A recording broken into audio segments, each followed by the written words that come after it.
Therefore, once you get to the top of the income scale, the scarcity of people like you stretches your social networks out to a global scale. Through the years, this led to the creation of the informal but remarkably systematized so-called billionaires' social calendar. The year often starts on St. Bart's, the traditional New Year's Eve spot for the wealthiest few, then February might include the Super Bowl, and March skiing in Aspen or San Moritz. Spring starts with the Masters Golf Tournament in Augusta, Georgia, while May includes the Cannes Film Festival and the conveniently close Monaco Grand Prix. June's highlight is the Henley Royal Rowing Regatta in England, July's is Wimbledon, August's is the Venice Film Festival, while September often includes a return to Monaco for its yacht show. October's the Frieze London Art Fair, November might include a trip down under for the Melbourne Cup, and finally, the last major event of the year, before St. Bart's of course, is Art Basel Miami Beach. These events are hardly about the events themselves. Most wealthy attendees to Monaco's Grand Prix hardly care about the racing, and its yacht show is far more than a sales event for the vessels, but rather they serve as an exclusive space made available only to wealthy people who want to socialize with other wealthy people. While few go to all, and each adapts the calendar to their preferences, ultra-wealthy individuals have often expressed a feeling of obligation to join the circuit in order to maintain their social standing.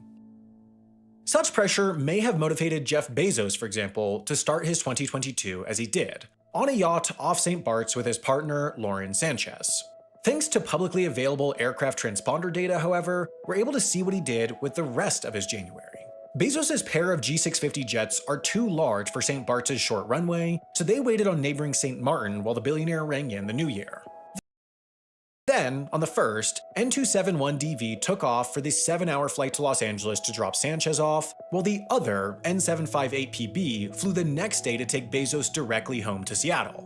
Over the next 2 weeks, both jets regularly shuttled up and down the West Coast between Seattle and Burbank, presumably to take Bezos and Sanchez to visit each other. On January 13th, however, one of the jets flew from Burbank to Maui, while the other flew from Seattle and stopped briefly at LAX before continuing on to Maui, presumably carrying Sanchez and Bezos respectively to the billionaire's new $78 million vacation home on the island. Then each jet returned to the mainland 4 days later. Bezos appeared to visit Sanchez again on the 23rd, then 4 days later flew directly to Washington, D.C. Bezos owns the biggest home in the district, the largest newspaper in the city, and his company Amazon is constructing its second headquarters across the river in Crystal City, Virginia, so he was likely there for business. But finally, Bezos finished out the month by flying back to Burbank once again. And he did all of this while threading the needle between highlights on the billionaire's social calendar, as just 11 days later he flew down to LA for the Super Bowl. Across January, Bezos' lifestyle called for his G650s to fly 29,000 miles or 46,000 kilometers in total, which is roughly equivalent to flying between Seattle and Sydney 4 times.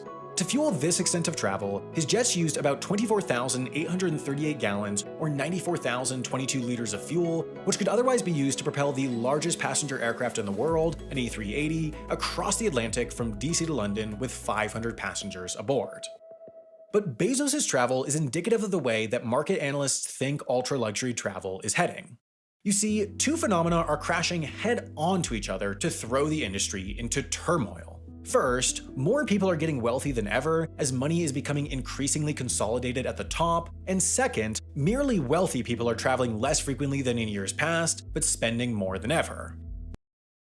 Data indicate that prior to COVID, Americans spent an average of $4,871 on a trip to Greece, but now it's all the way up to $6,561. Airline executives have also jubilantly noted that first and business class revenue is remarkably strong despite the continued weakness in the traditionally lucrative business travel segment, mostly thanks to leisure travelers opting to pay the premium for more luxurious travel at a greater rate than ever. In New York City, the ultra-luxury hotel market is said to be booming, with all-time high prices and occupancy rates and new super premium properties opening faster than ever. Summer 2022 saw the opening of the highly anticipated Amman, New York, with the cheapest room starting at $2,600 a night, but more regularly pricing in the $3,000 or $4,000s. 5 years ago, the Amman's sister property, the Utah desert resort known as Amangiri, started at $1,400 a night, but these days that's doubled to $2,800 a night. And even with dynamic pricing charging a hefty premium for the most attractive dates, plenty of nights are regularly sold out, even many months in advance. And of course, for those lucky enough to get a booking at resorts like the Amangiri, they need a way to get there, so it's no wonder why 2021 saw an all-time record-high number of private jet flights, 3.3 million globally. This tremendous growth was in large part enabled by the propagation of the on-demand charter business model. Companies like Wheels Up, NetJets, and XO have revolutionized the industry by simplifying one-off charters of private jets, which makes the means of travel far more achievable for the twice-a-year wealthy leisure traveler. These private jets are serviced by fixed-based operators, which essentially act as private terminals for hire, and these are also observing record traffic, leading to more FBOs being developed, which is pushing up prices for airport real estate and hangars to an all-time high as well. So, as the industry has grown as large as ever, it's simultaneously more expensive than ever and more frustrating than ever to get access to a private jet. Essentially, across the ultra-luxury travel segment, there's a capacity crunch. More people than ever are willing to pay more for a night in a top hotel than most do for a month of rent, or more for a 2-hour private flight than most pay for their cars.